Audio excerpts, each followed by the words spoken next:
मुस्लिम education कमिटीची बनावट कार्यकारिणीची सभा घेऊन बनावट शिक्के तयार करून जिल्हा वक्फ कार्यालयात बदल अर्ज दाखल करत फसवणूक केल्याचा प्रकार उघडकीस आला आहे.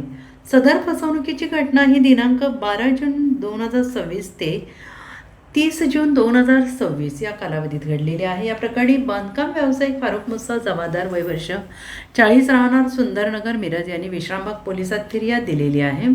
त्यांच्या फिर्यादीवरून पोलिसांनी संशयित 7 जणांविरोधात गुन्हा दाखल केला आहे.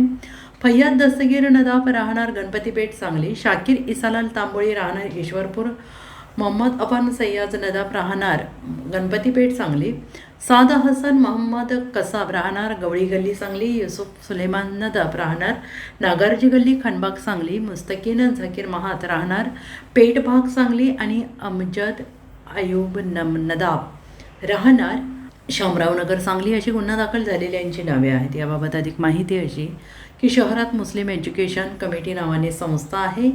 या 7 संशयित 7 जणांनी दिनांक 12 जून 2026 ते 30 जून 2026 या कालावधीत आपापसात संगनमत करून मुस्लिम एज्युकेशन कमिटी सांगली संस्थेचा विश्वासघात करून कमिटीची फसवणूक करण्याच्या उद्देशाने कमिटीच्या नावाने बनावट शिक्के बनवले आणि त्या आधारे बनावट कार्यकारिणीची सभा घेऊन मंगळवार दिनांक 30 जून रोजी सांगलीतील राज्य वक्फ मंडळाच्या कार्यालयात बदल अर्ज दाखल केला. सदरची बाब निदर्शनास येतात मिरजेचे बांधकाम व्यावसायिक फारुख जमादार यांनी विश्रामबाग पोलीस ठाण्यात फिर्याद दिली. त्यांच्या फिर्यादीवरून पोलिसांनी संशयित 7 जणांविरोधात फसवणुकीचा गुन्हा दाखल केलेला आहे.